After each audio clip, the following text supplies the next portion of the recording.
And good evening, Cuse Nation, and welcome to the season finale of the Upstate Orange podcast, recorded live inside the FingerLakes1.com studios in downtown Seneca Falls, New York. It's Sunday, March 23rd, 2014. About 24 hours ago, the final buzzer sounded in Buffalo, and Syracuse lost to the number 11 seed Dayton Flyers, falling short of the Sweet 16 for the first time in the last 4 years. So the season's over.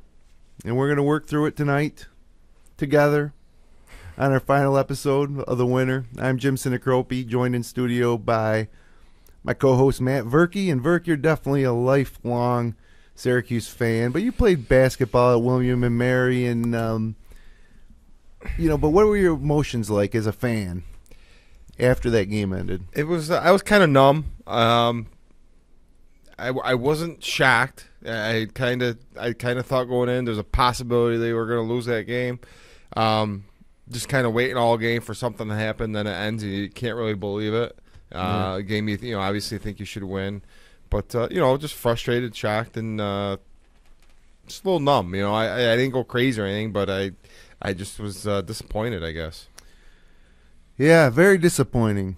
Also in studio, back with us tonight, the Mouth of the South, Dave Barnick, also huge season ticket holder, Bleed Orange SU fan. Dave, what did you do immediately after the loss to Dayton? Well, I had a household full of people, nice enough to be celebrating yet another year on the calendar. Yeah, for happy me. Birthday, Dave. But I was very disappointed, but, it just reminded me early on of actually the NC State game. I had hoped they had started afresh with that opening round victory, but they struggled on all counts, not inside, outside. I mean, they just looked so bad. And while I was hopeful they'd win at the end, as they had opportunities to do so, it wasn't the kind of game. We saw some teary-eyed people in the crowd of the games today, but the quality of play in those games was so superior to SU's performance, I thought, yesterday, that it was like a letdown. It was a big letdown. Yeah. But I'd hoped they were going to obviously sneak one through, because even if they had played Kansas in the next round, Syracuse plays to the level of competition. Oh, yeah, no doubt. And I thought things were breaking okay for them. Well, also via telephone, he's been with us all season. It's the Professor Brad Connor coming at us tonight from Fort Walton Beach, Florida, hometown of one Preston Shumpert. We sent him down there to do a live remote from Shumpert's hometown for the final episode. Our resident college basketball guru, Brad. Brad, how's the weather down there in Florida? The weather's nice. It's sunny and 75, guys. Yeah. I'll have to ask you the same thing, Brad. What was your initial reaction when the final buzzer sounded on Saturday night? It's funny, Dave, you said that, of how the game started out like the NC State game, because it's almost like in the last month of this season, you can tell how this game is going to be played in the first maybe 3 or 4 minutes of the game.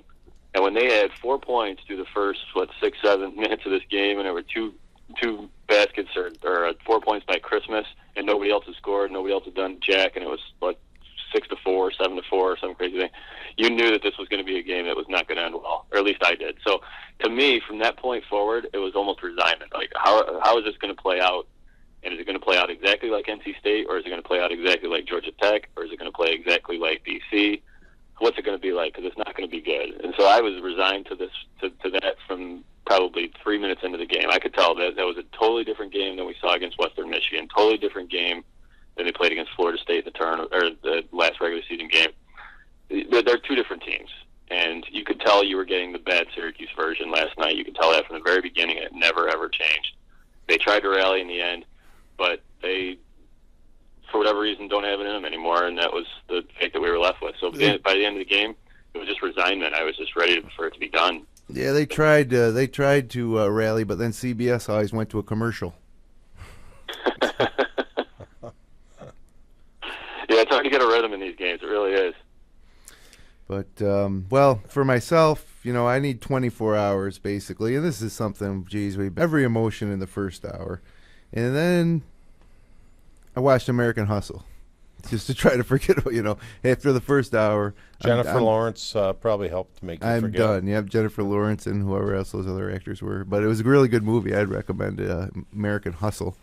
Nice 2-hour, 18-minute.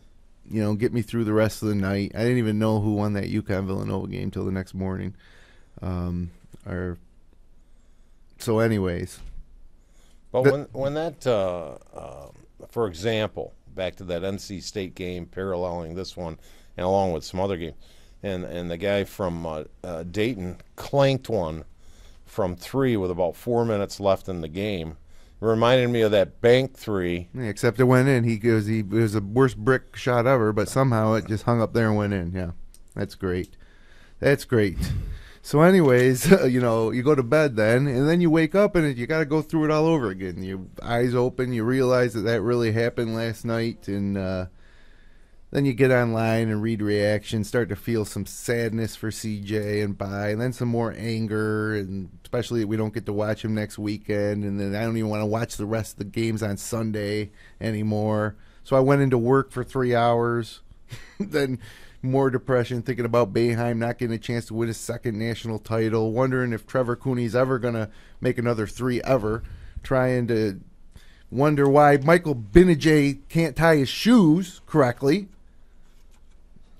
lamenting the flagrant foul on Cooney, which I don't even think we kind of forget about that. That was just a killer, so stupid, dumb rule. Then not watching any games. About 5 o'clock, I start to get over it a little bit. I turn on, I see that UNC Iowa State game. Everybody's making threes. And then finally about 10 minutes before we came on, we reached that 24-hour mark, and then it just goes into dull, constant pain that lasts until the final championship game's over and the weather finally breaks and the Masters starts. But the Upstate Orange podcast is brought to you by Generations Bank with locations in Auburn, Geneva, Phelps, Seneca Falls, Union Springs, and Waterloo. Be sure to check out their mobile banking app or visit them online at mygenbank.com. Great sponsors of the Upstate Orange podcast this season and a great bank. Seneca Meadows, responsible waste management for the next generation. Learn more online at senecameadows.com. Another great sponsor on how they do it out there at Seneca Meadows. And of course, our good friends, probably equally upset as we are tonight, Madej Miris and Ricky, your hometown personal injury attorneys. If you've been injured and deserve compensation and want a Syracuse fan representing you, call the Finger Lakes Personal Injury Hotline at 315-568-0911.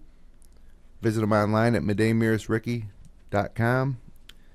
And another great sponsor of the Upstate Orange podcast this season, and we'd like to thank them all for helping us bring this show to you.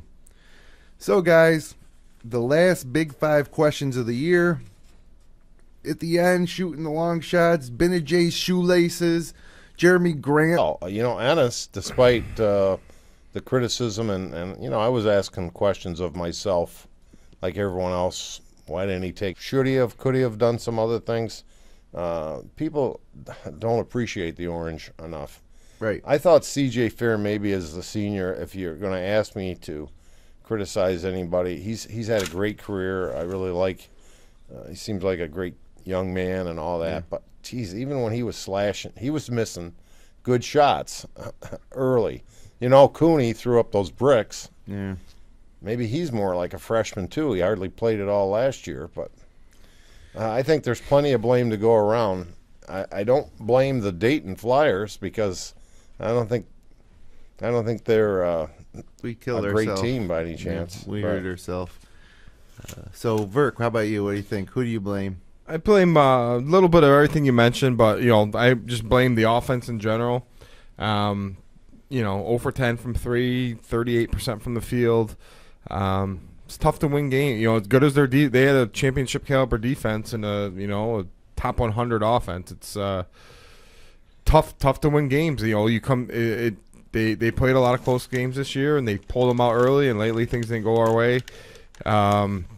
Lack of offense is what I blame. And And partly I think Boeheim could have done a few things to speed up the game, maybe trap a little bit, press a little bit, just to break up the rhythm, get them out going a little bit more. But if I was to place blame anywhere, just the offensive struggles of this team.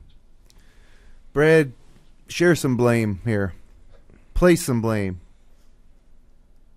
I can't shake the sense that this team is just fatigued, that this team just wore down over the course of this season. And it's hard for me, assuming that to be the case, it's hard for me to not place blame on the head coach in that situation. You've got an entire roster of scholarship athletes. Guys, last night, with the exception of Baikita, played 3 minutes. With the exception of him, they went 6 deep. Dayton went 11 deep, guys. 11 players they played in a round of 32 basketball game that their coach felt good enough to play in this game. The Syracuse Orange head coach only thought that 6 guys warranted playing time last night, with the exception of Keita, and he barely played, and it wasn't even worth talking about. That's ridiculous. And you shouldn't have your point guard out there in a road to a championship game playing all 40 minutes and in the process shooting 7 for 21. I mean, you got to be able to use more guys. This team was built. It felt like in the course of this season they were so focused on that winning streak at the beginning of the season that they didn't develop their team, and they suffered. I mean, you want to be peaking at the end of the season, and they just didn't. And this team was not geared toward peaking at the end of the season. And it's hard for me to focus on anybody other than the head coach when that's the case. And the last 7 games, this team stunk, absolutely stunk. And we wanted to rationalize it. We wanted to say, well, they'll snap out of it. They didn't. They weren't good in the last 7-8 games of this season. And whose fault is that? I mean, everything broke down in those last 8 games. Everything did. As a head coach, you've got to make adjustments. You've got to change things up. You've got to do something different. And Boeheim it seems like he just is content to shrug his shoulders and say, "Yep, guys missed shot." I don't accept that. Well, good analysis. I mean, I think big picture, yeah. We've talked about it all year about how we sure could use a more experienced Tyler Roberson or Ron Patterson or something, or even we got two of our scholarships go to walk-ons. So I mean, if we only got 6 guys worthy, then fill those other 2 scholarships with potential players. We're Syracuse University, but looking at last night's game, I just can't put the blame on Boeheim because he put us in a position to win the game. He put it in the players' hands, and they just didn't come through. Tyler Ennis came through, and that's about it. And, it was really Tyler or nothing at the end. Those 2 shots he took, I don't think any of us thought he was going to dish it off to C.J. Fair, who maybe should have had the ball. Tyler Ennis shot 7 for 21. Well, you got off to a terrible start, but when we needed him at the end of the game, he brought us back. No, he made some nice shots, but he had some wide open looks that he just point blank missed. Like those little runner teardrops in the lane Threes, coming up short. He had a couple missed threes. the 3. We didn't make a single 3, so so if you want to go down the list, tough. I'm not a big fan of Bastion Segan. Okay, I'm just going to drive down and tie the game right now, and all of a sudden he pulls up the balls in the air and this is it. And it's funny you said that. You wanted that he would have been a hero because it almost felt like he wanted to recreate that Pitt situation. To me, that was probably the worst thing that happened to this program. Is he made not the program, but the season that they made that shot against Pitt because it made him feel like he was invincible. They started calling him the Iceman, which I still think the moniker fits. But looking at Michael Benajay. Comes in, plays a great game, but misses a wide open 3 at a crucial point. And the other thing is, doesn't Nike give us this giant contract? Can you get your shoes properly tied so they don't fall off and we don't give up the biggest 3 in the game? I mean, unbelievable that a guy's shoe coming off. It wasn't even in action. I don't even know how it came off, but we were setting up for defense. Michael Benajay's shoes in his hand. And Dayton's shooting a 23-foot 3 that's pretty much should be guarded by Benajay. He tries to block it with his shoe in his hand. That's just how you want it to play out in the NCAA tournament, right? I mean, what other time this year did somebody's shoe come off? Well, Benajay, in his dorm room has a full-size poster of Tanya Harding, so maybe with the shoelaces. But, Brad, I think, raises some great points. Does Syracuse not have more quality players? Boeheim, is that his just pure and simple assessment, despite who he's brought in there? Does he not have more guys to play, or does he have guys that he could have developed that could contribute? No, you watch next year. Freaking Roberson's going to average 12 points a game, and Patterson will probably play. So I mean, these guys. Chris McCullough will come in and he'll sit the bench and won't Right. play the whole year, because he's a freshman. But it is. It's kind of ridiculous. Let these guys play. Let them make mistakes. Don't pull them after one mistake. They're freshmen. Get them on the court. You can't. You're right, Verk. All these freshmen are going to contribute at some point in their career, and You hope, obviously. I mean, that's why they came to Syracuse. They don't suck, So Jeremy Grant, another guy you might look to place some blame with. Just they were double teaming him 3 shot early. attempts. Yeah, he could have forced forced it a little bit, early on getting to the basket, but they were double teaming him early. But it should open up stuff for other people. But They knew they were going to foul. yeah, that's a good point too, Verk. You want him in there on the ball, but I think Boeheim probably wants him in there because the press is a lot more effective with him in there. But don't foul. Right. I mean, it was an intentional foul, It's press, but you got to trust the guy to be smart enough to not foul. You got it. I mean, so yeah, somebody else should have fouled the guy, obviously. If Cooney was right there, whoever. If there was 2 people there and Grant fouled him. So Yeah. Like every time Syracuse scored twice in a row, they will be right back. Well, it's just like every other game. There was nothing different. Tournament as a whole always delivers, and that's not true of the Super Bowl. God knows the World Series. Well, I noticed something today, back to the officiating a little bit, on the end of the Wichita State game, where the Wichita State player, while he was following intentionally the Kentucky player, he also, as the Kentucky player went up with the basketball, he faked getting hit so he could draw that flagrant foul. And that call drives me crazy when they're right in, and that happened in the Syracuse game, they're right in the player's jersey defensively, and then the guy, if he moves the wrong way, like Cooney, he's getting the called Cooney for a flagrant was foul. Just crap. I thought they might not give it to him because his elbow wasn't the thing that hit his face. It was more of his arm. But Well, that's what I said to my dad when I saw that play. I said, the best defense right now is to put your face in front of somebody's elbow. yeah, they should start teaching that. But all right, fellas. Question 2, and I'll answer this one first. Was the season a success for the program, for Syracuse? Was it a successful season? And geez, going into this season, I remember we weren't thinking they would get to 25-0. So in that regard, that part of the season was successful. But we didn't win the ACC, which is clearly down, clearly overrated conference. We didn't win the ACC tournament. Matter of fact, we only played 1 game. And we didn't get to the Sweet 16. The only thing on my checklist, I think, this year, we were in the spotlight for most of the year, which is always good.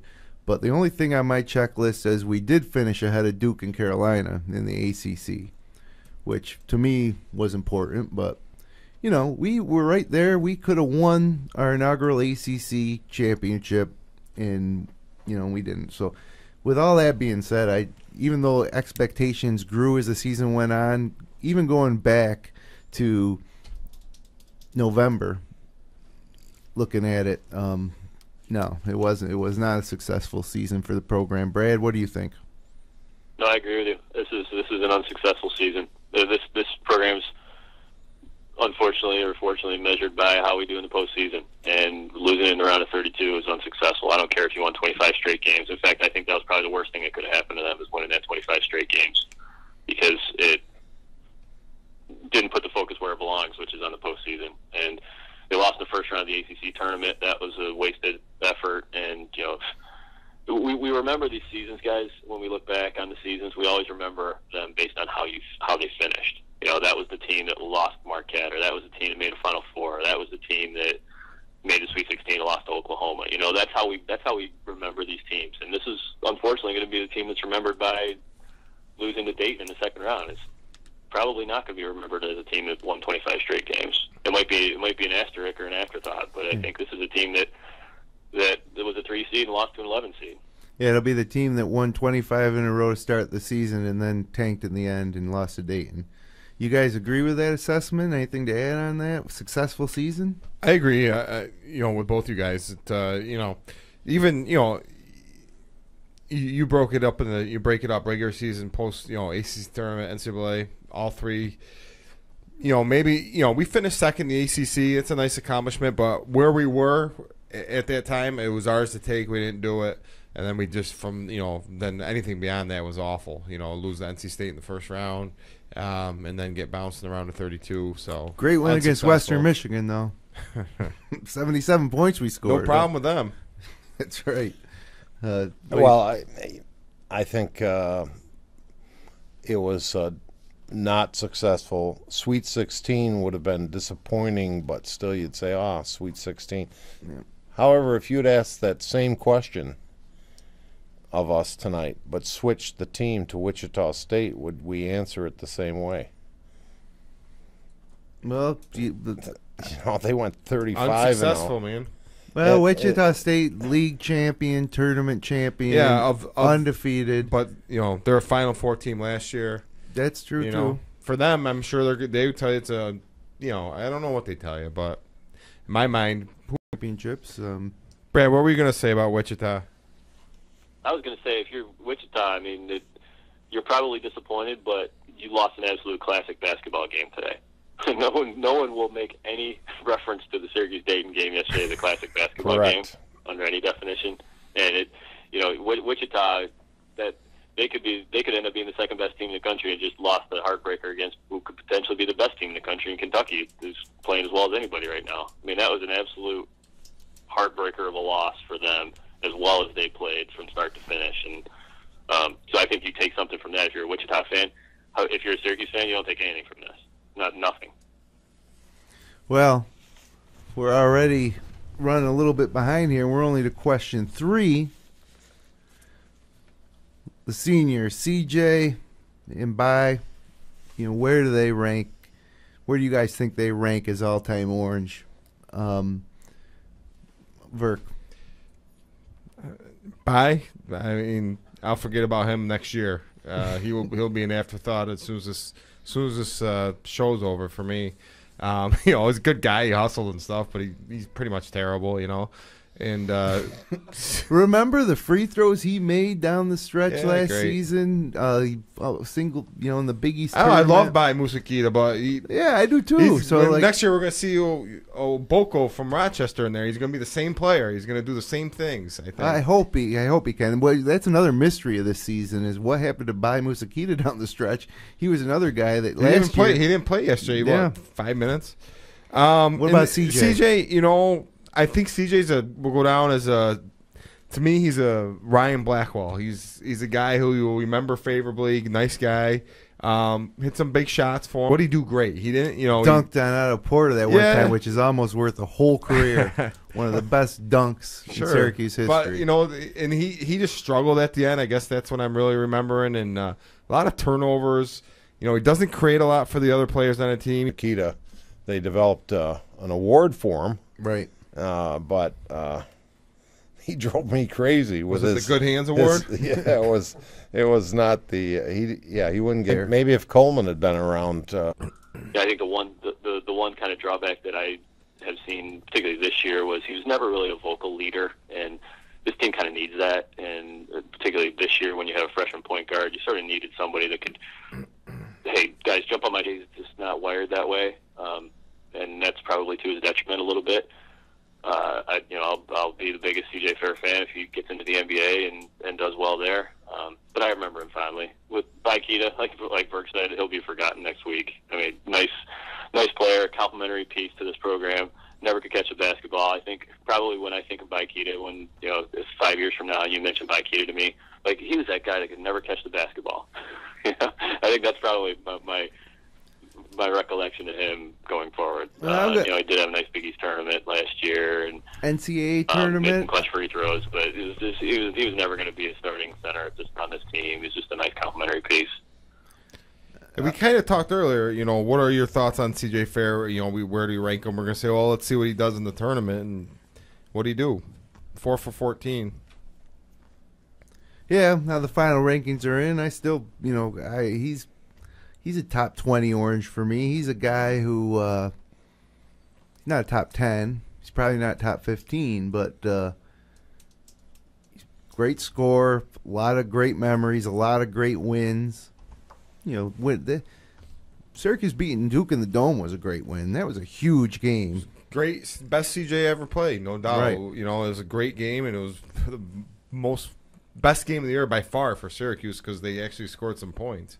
But there's so many games this year where I just thought CJ was 6 for 15 or 7 for 22. He scored a lot, but he shot a lot this year out of necessity. He just. I don't know. He wasn't a guy you could throw the ball to and say, "Go get me a basket." I didn't think a lot of times. Both those guys members of a Final Four team, an Elite Eight team. I think C.J. Fair is the kind of guy that everyone respects as a good player and certainly impresses as a high character type of individual. I mean, we don't know these people from Adam really, but he certainly comes across as someone that you love representing your college. For that matter, both those seniors. But same thing with Baikita. Well, how about a couple other guys who we aren't quite sure if they're gone or not next year, or they're going to be back? With question 4 is let's start with Jeremy Grant. You guys think Jeremy Grant's going pro? And we don't have to go one by one here, but because we really don't know, it's pure speculation. But I like to think he comes back, develops his mid-range and three-point jumpers, and continues to improve, because I think he was one of the things that made us special when we were special this year. And but he could easily be gone. Any thoughts, you guys, on that? They're saying he's going to be 15 to 20.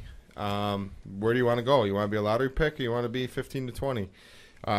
If he goes, he won't play any at all in the NBA next year. He can't make a jump shot, and he needs to physically develop a lot more. So I don't know if he's gonna what his mindset is. I the family's got money, so I'd like to think he's coming back and gonna develop a little bit more of an offensive game. I don't think he wants to. I think losing that game, scoring 4 points or 6 points, whatever he had, might not sit with him well and want to come back and do something a little better than that. They made him run to a Final Four his freshman year, but he didn't play at all. So, what about Ennis? He's probably in a little different situation in that, coming into this year, I never thought he'd be leaving after the year's over. But when they start talking lottery for him, it's hard to leave that money on the table. But he's another kid who could come back next year. I think he could be a 20-point-a-game scorer and 7-8 assists if he comes back. Same thing. Develop his jump shot a little bit better, and he knocks down. This year he's so passive, and next year that Jim might say, "Hey, you're the man. Take over, do what you want," and so the hope, same thing there. Hopefully he comes back, but I think he's in a little bit better of a situation to leave than Jeremy Grant is. What's your gut, Dave, on those?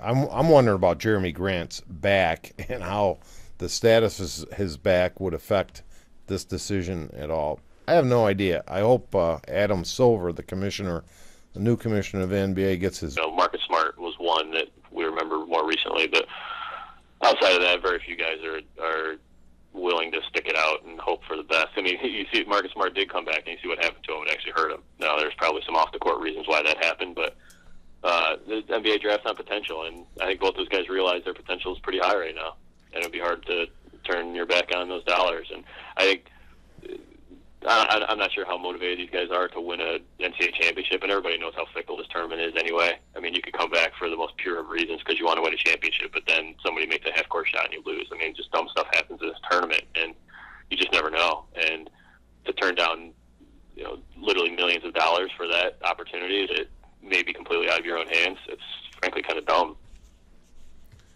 Well, hopefully they're not listening to you, Brad, right now. If I I was them, I'd go. Honest to God, I would. Jabari Parker's coming back. If they can convince themselves they'll be first round, you get guaranteed money. It'd be hard to convince me to come back. Well, I think word on the street is Ennis has no intention of leaving. He's planning on staying all along. And Jeremy Grant, no idea. You know, he could clearly improve his game and his stock with another year. And you know, he seems like he's just destined for the NBA at some point anyways. He's got the family name and the NBA lineage, and he's obviously got the athleticism. So his brother's coming back, apparently, right? Jeremy Grant should be back. What position is Jeremy Grant in the NBA, though? To me, you know, it's just he's a small forward, probably. Yeah, who can't shoot. Well, he's got to, you know, that's the thing. Or really handle. Did you ever see him dribble this year? Well, I mean, he takes 2 dribbles and does the spin move. That's the amount of his dribbling. I mean, Dayton had it scouted pretty well. He never crosses the ball over, or you know, he's not. I don't know. I know he's a great talent, but he's much work this week, and we were getting out of town on vacation, and with us three over here. I think it was the best thing ever. I thought it was just unbelievably great, and I love now. Not great where I would recommend some random person, you know, who's not a college basketball fan. Hey, watch this; you're gonna love it.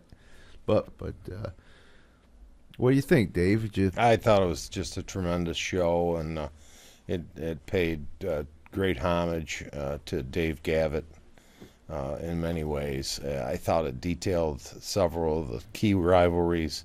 If you're a Syracuse fan, you had to love the bright guy. Yeah. He had a so-so pro career. It was great. I have it recorded, and I'll watch it again. Yeah, I've been looking forward to watch it a second time already. Verk, you obviously enjoyed it. Oh yeah, I agree with both you guys. You know, growing up watching that, and it was very informative to me. I didn't realize a lot of the formation of the Big East, how it all came together. You know, and how instrumental Dave Gavitt was, and I knew obviously he put the league together, but I didn't realize all the work he did, and just the way it came together, and how quickly. I didn't realize, you know, the league forms, and all of a sudden, you know, 3-4 years later, they got 3 teams in the Final Four, and just, you know, it was awesome seeing the rivalries develop, and, you know, Pearl Washington and Patrick Ewing, and just, you know, that was Big East basketball, and that's what, you know, we were brought up on living here and watching Syracuse and Georgetown, and just kind of funny watching teams just throw punches at each other and kind of, you know, nobody gets suspended. Nothing really happens, and, you know, formative and well done, and great to hear, you know, talk about how that all came together and then all fell apart. And the Pearl highlights were really awesome. You forget how great he really was. One of my favorite parts was when Boeheim was being interviewed, talking about the year that the 3 of the Big East teams made the Final Four, and he said how proud he was and how happy he was, but he wasn't going to root for Georgetown in that final game. Right. The one Villanova, of course, won. You know, for me and Brad, we're at the same age. Verk's just a few years younger than us, but yeah, I was in 3rd grade when the Big East formed, and the first Big East. I went to the first Big East game Syracuse ever played in. It was against Seton Hall at Manley Fieldhouse, and my father and uncle took me to the game, and Bill Rafferty was coach of Seton Hall, and you know, instantly I just thought it was the best. I thought Syracuse basketball was the best thing ever, and you know, then it became appointment viewing for all of us in school when we're growing up, you know, from 4th, 5th, 6th, 7th, 8th grade. We're always like, oh, boy, you know, Pittsburgh's playing Villanova tonight or on Big Monday. And everybody talked about it and looked forward to it, and, you know, calling our friends, Brad calling each other on the phone after a game. It might not even be a Syracuse game. I can remember when Jerome Lane shattered the backboard. Everybody was calling. This was before cell phones, obviously. So, you know, yeah, I think it was even before call waiting. But you know, I had a T-shirt and it said, "On the 8th day, God created the pearl." And I don't know if you remember those things, but I had one of them. And Brad and I were actually Jeremy were actually in Philadelphia. Our Biddy basketball team had won the state title, and the world championship was in Philadelphia. We were in Philadelphia the day that Villanova beat Georgetown. Wow. And so that was just kind of a weird coincidence how life kind of intersects that way. But anyways, it was just like a timeline of, my youth. And then a lot of people don't understand maybe how come I get so upset that we're in the ACC now, or that the Big East fell apart. I would just now I have an answer for them. I'll just say, watch this show. It was good. Very well done. So, well, hey, boy, we almost used up the whole show. We haven't gone to our commercial break yet. A couple quick news bits. How about that classy Coach K? How classy to go into the opponent's locker room and say what a great team they are, and then they lose the next game by 50 to Tennessee or whatever. It wasn't 50. But, and oh, boy, Coach K, look at me. I'm going to – are there cameras there? Because I'm going to go into the opponent's locker room and tell them that I think that they're great that they beat us because we're Duke. A 9-loss Duke team. Just go home, like every other coach. The game's over, go home. If you want, on the way out, say something to the coach or a couple of players. Hey, good game, but just get out of there. It's not about you. You're so conceited. It's condescending to the Mercer Bears. It is. He would think that. I agree. I thought he was being weird. I don't know if you heard his thing where he said it was beautiful. Watching that team was beautiful, and I don't know. I would have been kind of upset if I was one of his players. Exactly, too. It was a real slight to his players, I think, and I just thought it was a classless act, and it was a predictable Coach K move. And of course, everybody in the world just thinks it's a class act. Dave, you think it was a class act? I didn't pay that. I paid more attention to my glee at the time that Syracuse had advanced and Duke had not. And I was feeling that way today. I didn't really want North Carolina to win, but in those waning moments, the way Roy Williams handled the decision by the official saying, "Hey, the game is over," and so I didn't give that the energy you obviously have in our. Brad, what do you think? Yeah, I mean, your season's over. You're not a part of the story anymore. Go home. Well, the one thing that you can take a little credence in for all the Boeheim bashers, and there are many, in spite of them having a top-flight program in the whole country in our backyard. Private university. Is, okay, Syracuse lost. Okay, very disappointed. Unsuccessful, if you will, as we were talking about. But, hey, Bill Self went down. Coach K went down. Yeah. North Carolina went, everybody goes down. It happens. Except for one team. Everybody goes down. Before we go to break, just one other quick news bit. There was a UVA fan who at the ACC championship decided he was going to put on an orange Virginia tie and wear a suit, and nothing to do with the program. He spent the whole game right down with the team on the bench. He was in the huddles and stuff. He got his picture taken with the trophy. That's a beautiful celebrated thing. Yeah, I mean, great move. One reason I was rooting for St. Joe's to win a couple was the grandkid there too behind him. Yeah, Phil Martelli's kid, grandkid. I think Deadspin had an article about the UVA fan who did. It's hilarious to see. I guess he gave John Swafford his cell phone to take a picture of him with the trophy. But I know so much about college basketball that I was saying Creighton was going to make a nice run, and I see they're getting beat by about 30 right now. So yeah, that's college basketball for you. Hey, we're going to step aside for 60 seconds, and then we'll be right back.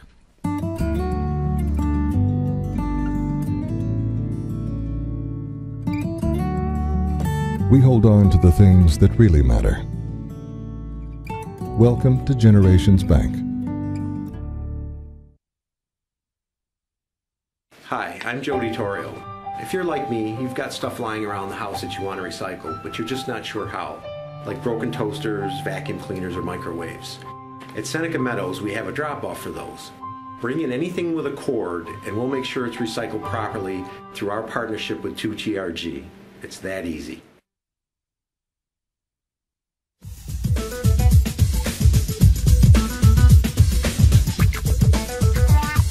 And well, every week this season, some 22 odd episodes, I think, this season, Brad regales us with some great Orange trivia. So for one, I think you need to make that within a certain number. Let's see. Georgetown, Villanova. Yeah. Maryland, Duke. Did they play? Not in an NCAA. Well, they played in the Final Four game, but they Not in the not finals. In the finals. Is that what you're saying? In the final game? The finals, yes. Just got a text into the show. I just saw on CNN that Coach K is heading to Russia to handle the current tension with Putin. Hopefully Dennis Classy, Rodman that will guy. go So along classy. too. Yeah. Right? Then he's on his way to find the Malaysian plane. Well, that's been well. Sorry about that. I just got that in. One year it was Michigan, Indiana, maybe. I know there was Good two. call. There was yeah. Yep, 1976. Good call, Dave. That's two. And the same conference foes met in the finals. So you guys got all three. Nice work. Wow. How many?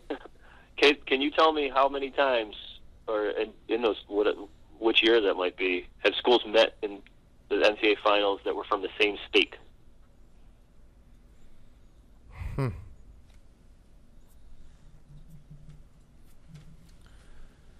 Odd to be in the same state but not in the same conference, right? Like a Michigan, Yeah. I mean, North Carolina, any title contenders? Indiana or ACC? Marquette, or no? Are they in? Yeah. No. Marquette, No. Notre Dame. No, who did Marquette play in the final when Al McGuire was coach? Marquette played North Carolina in the finals. Oh yeah. So that doesn't count. San Francisco, UCLA back in '56, Boys and Girls Club in New York.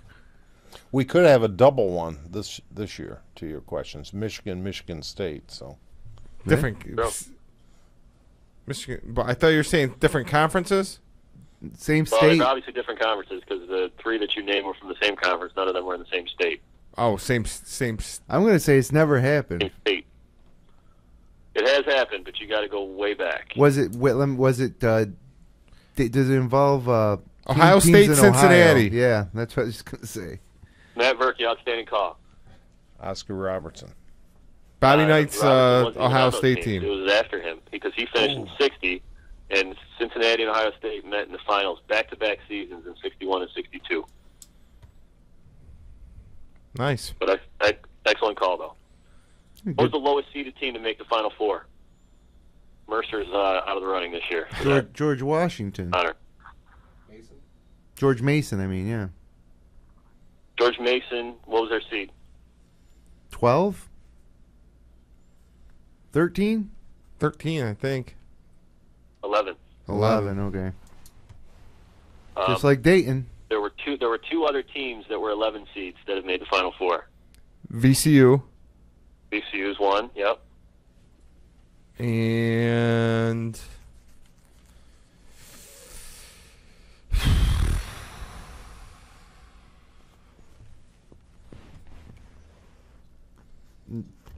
I can't think of anybody. not George Mason, not VCU. It's got to be somebody in recent history because they didn't used to have 11 seeds. Villanova was. What was Villanova when they won it? 7. 7. I'll give you the year on this one, 1986. Louisville. Oh, Providence?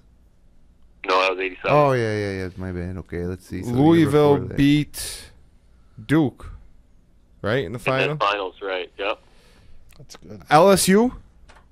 LSU, good call. Wow, Verke Verke on tonight. fire tonight with the trivia. Who was the other Final Four team that year? Oh, that's a good question. I remember Ricky Blanton or whatever is on the cover of Sports Illustrated that year. Yeah, I don't know. I remember there's a cover of Sports Illustrated that had all four in blocks on the front cover of it. Was it but now Memphis? I don't remember who that fourth team was. Memphis? Keith Lee. I kind of feel like it might have been Memphis, but Memphis was in it in '87, so Yeah, they didn't go it back could to have been in back. '86. Weren't too. they? Houston? Couldn't have been Houston. I thought Memphis was in it in '85. Weren't they the only? Oh no, '85. You're right. That's what I meant. They're the- 85, yeah, '85. So then the Kansas. producer thinks it's Kansas. But 1986 Final Four. I got it right here. It was Kansas.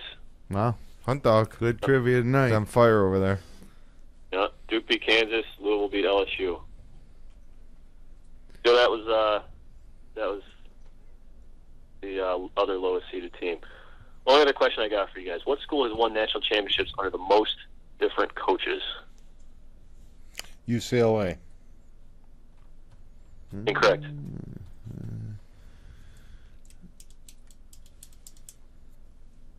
UCLA's won under just two. North Carolina. Wouldn't in North Carolina's incorrect. North Carolina's won under three different head coaches, but that's not the correct answer. Got Kentucky. Kentucky is correct. Yeah, that's good. I was going to ask, though, did Helms Foundation championships count? I don't believe so. So who's Kentucky? Patino. You're allowed to put a banner up for those, but you're not allowed to claim Joe B. Hall. Joe B. Hall. And John Calipari. Adolf. What do we look like next year? Come on, let's start thinking about next year. I think we're going to have a team that can go deep. I know they have the one blue chipper coming in, right? It's dreamt of being Chris McCullough and Caleb Joseph are our guy. We got a 6'3" point guard, Caleb Joseph, who said earlier this year that he hopes on his stays so they can, share time. He's also not really ready, I guess, to run the team. And then you got what's funny is somebody like Caleb Joseph is either going to play 40 minutes a night all season long, or he's not going to play at all, and there will be no in between. Yep. Chris McCullough, 6'10" power forward. Those are the two new guys coming in. And McCullough seems to be the real deal. Guy that could play immediately. And then we pick up Chinoso Aboko. Yeah, they say he's going to need a little bit of development, I think, for McCullough. But we'll see. He's athletic, he's raw, but he's, going to be a player eventually. Well, Boeheim likes to move those guys along quick. Does either guy know how to shoot a basketball from outside of 5 feet? That's the big question, Brad. If they do, they're starting. Got anybody on this team playing 40 minutes. Well, I think, assuming Grant and Ennis go, we're looking at a starting backcourt of Trevor Cooney and Benajay. Well, I think Joseph would start at point guard. I don't know that. Benajay is not a starting point guard. It's a possibility. I think Benajay plays small forward next year. Possibility.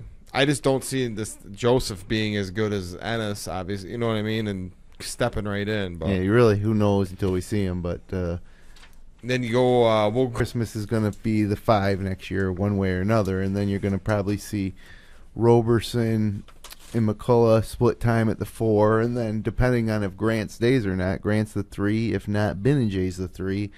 Cooney's the 2, supported by Patterson. B.J. Johnson can spell some time with at the 3, hopefully, and then Ennis and Caleb Joseph at the point, hopefully. But, please, if Ennis and Grant leave, we're gonna be not good next year. No. And Christmas is gonna one thing we haven't talked about tonight is we're keeping the 5. And Roberson develops a little bit. He can, he looks like he has a better jump shot than Grant. The possibility for a better jump shot than Grant. He's athletic. He's big. Grant's just a freak. Great rebounder. Great shot blocker. Best athlete on the team. Yeah, obviously an NBA prospect. I think the problem we don't even know these guys really. The guys that sat the bench all year. You remember going into Michael Carter-Williams' sophomore year. He barely played as a freshman. He's a lot like these guys that are sitting on the bench this year. And then he came in, you didn't know what you got, and then he was fantastic. My prediction. Last year we didn't know what we had with Ennis, and he came in and played great. With Caleb Joseph, because it was the exact same thing.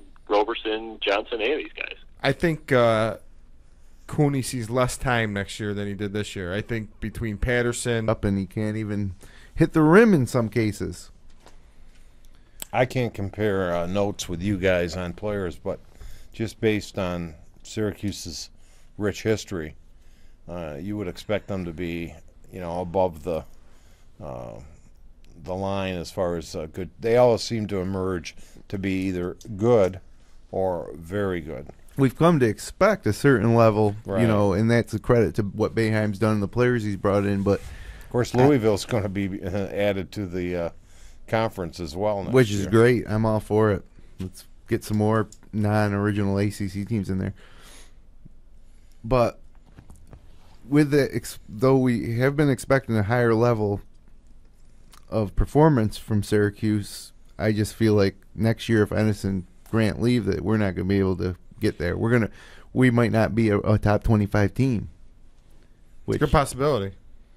So I don't really like It's shooters. This program hasn't had shooters in a while. You know, you looked at the games this weekend. I mean, every team that's good has shooters, has guys that can consistently shoot the basketball from the outside. And as much as we want Cooney to be that guy, who knows?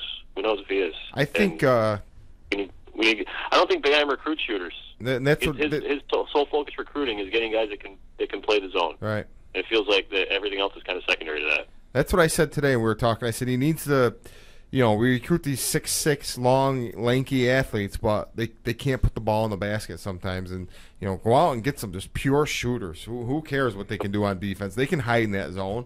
You know what I mean? And just get some guys who can score the ball. At least bring them off the bench, like something. You gotta get some offensive players in this program. Exactly. Other than just runners and slashers, you're right. And I remember when there was this kid, I was doing a lot of games broadcasting years ago, and they said he could get a scholarship and go to Syracuse, but he wasn't the type of player Syracuse typically recruited. Because he wasn't an athlete? No, he wasn't just that runner that was real long and slashed, but he was just this great all-around player who could shoot, and his name, I think he wore jersey number 5. Oh, he's talking about Burke. I am. That's true. Yeah, good. I didn't catch that one day, but yeah, Matt, you knew when you were recruited by Paul Evans at Pitt, and they were considering talk around town was maybe Syracuse, and they had a little bit of interest, right? Yeah, it was. It was a weird situation, that whole thing with my dad knowing Coach Boeheim a little bit, and he was great. He did talk to the family a little bit and stuff like that, and. But no, they never recruited me at all. There was never a inkling of. But I don't remember who they had at that in those Lazarus years that Sims. followed.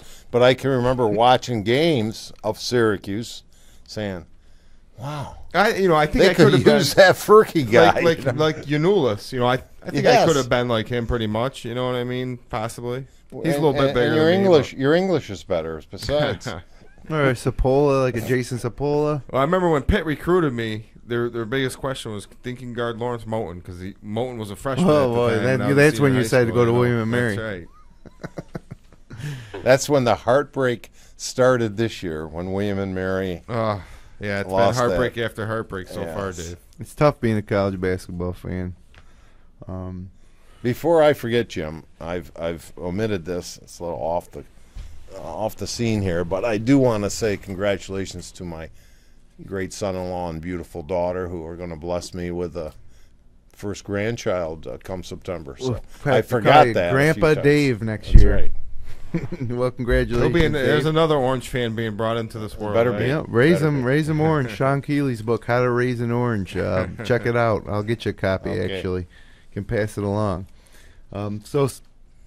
Hey, this is our final episode of the year, and it's been a breakout year for us on the podcast.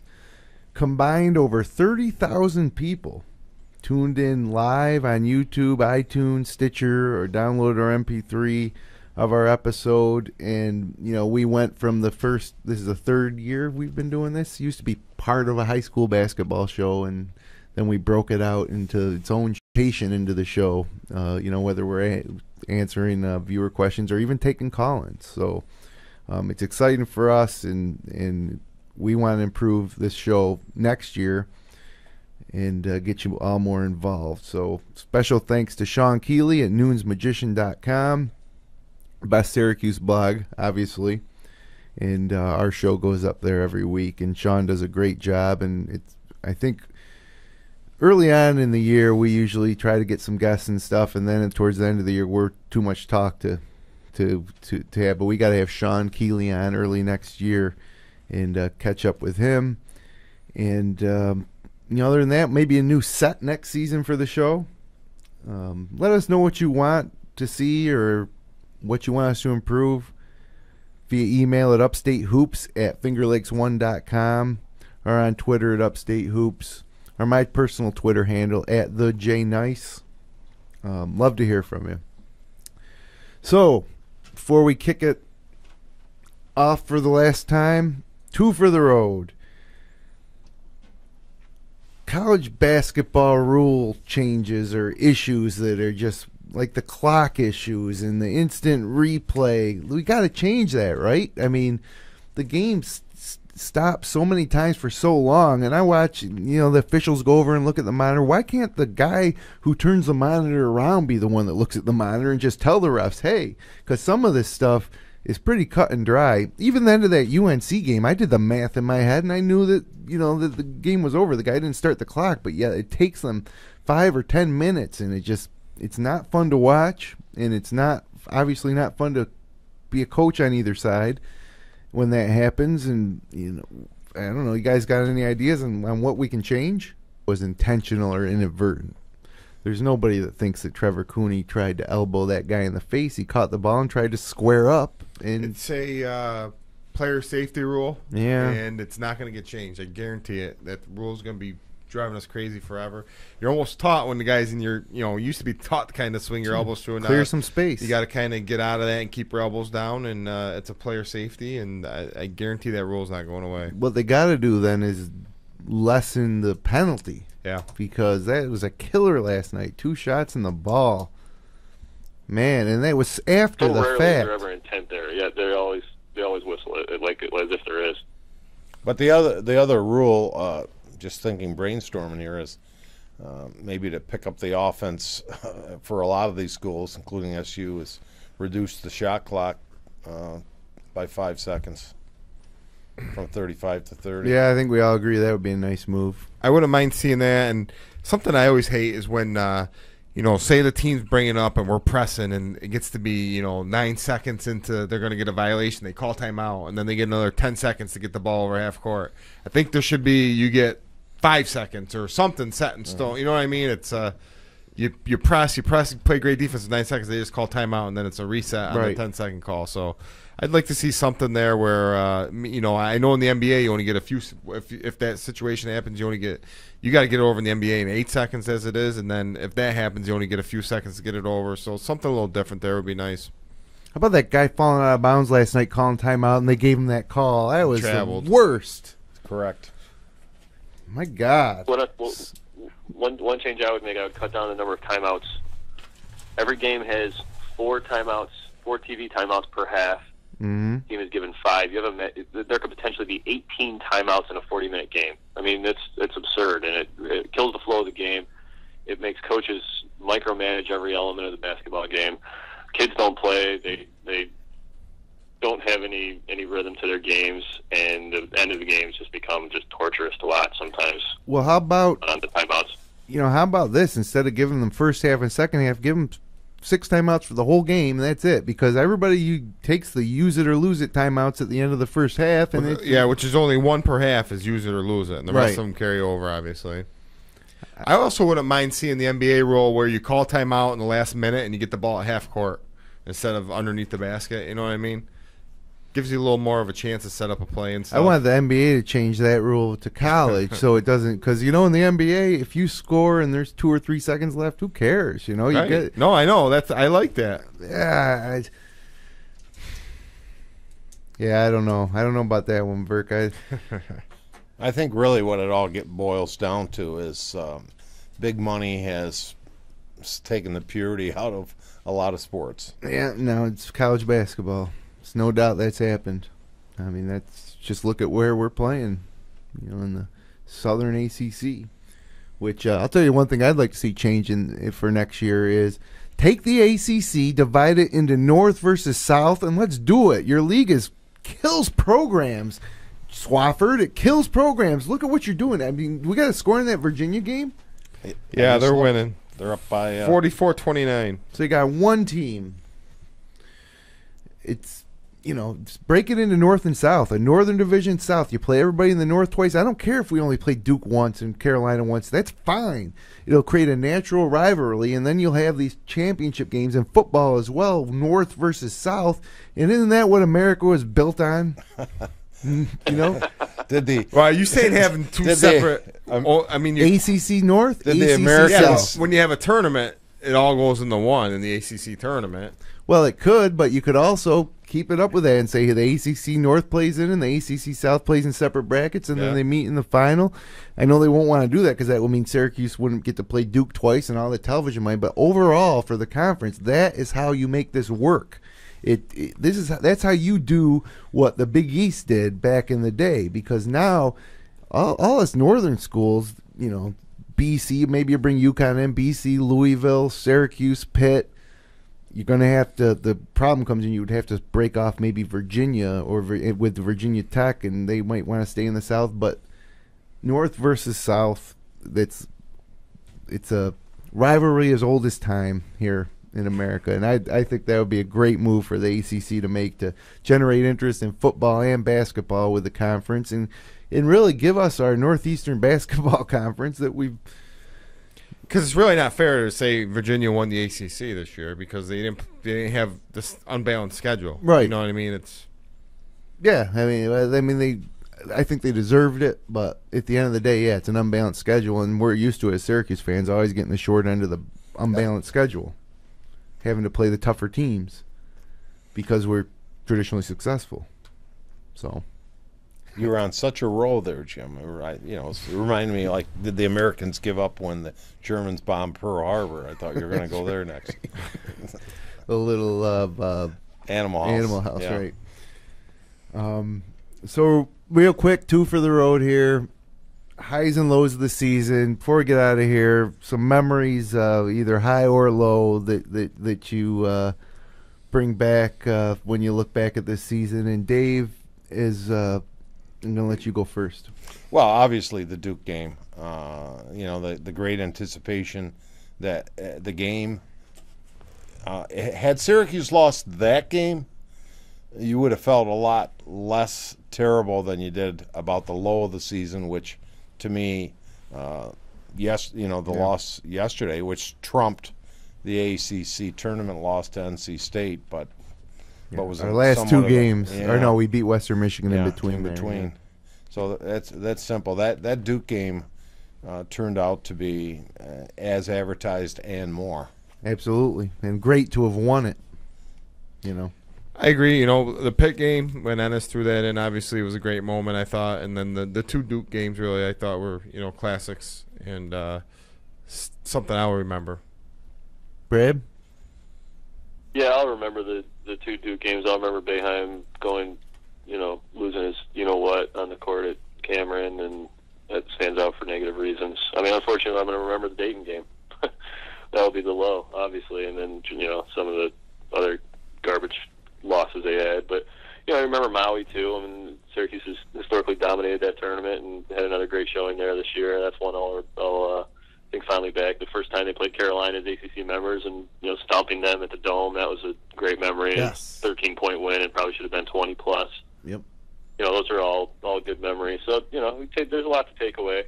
For me, I go back to the second half comeback against Carleton in August on the Canadian trip. we were losing.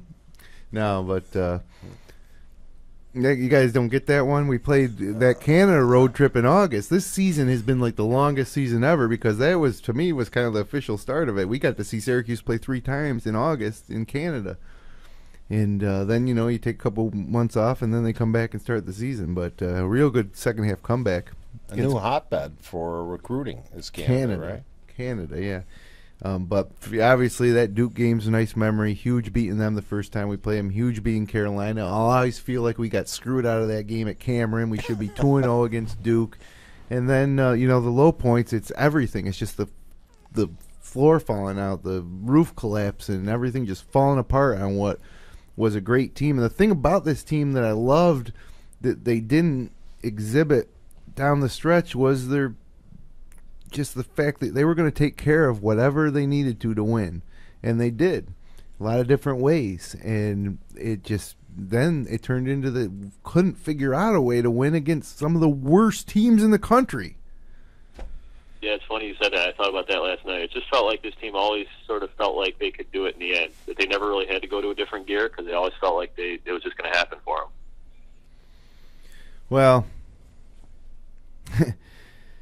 Hopefully the weather breaks soon, play some golf, and next thing you know, we'll be back here. Syracuse football coming up first. I will maybe putting together a football podcast this year. Real high in the football team. I think high expectations going into next year's football season might be higher than basketball. I'm serious. It's kind of nice seeing the little segue over to Doug Marrone with the Syracuse hoodie on at the Buffalo game Thursday. Oh, I missed that. Yeah. They did. Okay, And no kidding. his daughter, appeared to be his young daughter, up there with him at a pretty nice location, watching the game in Buffalo. Yeah, good to see he still cares. A lot of people feel he abandoned us. But that's for another podcast. So, guys, thanks again for a great season. And thank you for joining us on the Upstate Orange podcast. You can subscribe to our feed on iTunes, Stitcher, YouTube, or via RSS online at podcast.fingerlakes1.com/upstate hoops. We'll be back again live in late October for another season. Until then, for my co-host Matt Verkey, Brad Connor, and our producer Jeremy Hunt, and everyone who sat in with us this season, Dave Barnick, Kevin Korzeniewski, and Zach Young, I'm Jim Sinacropi. Have a great summer. Thanks for checking us out this year, and let's go Orange.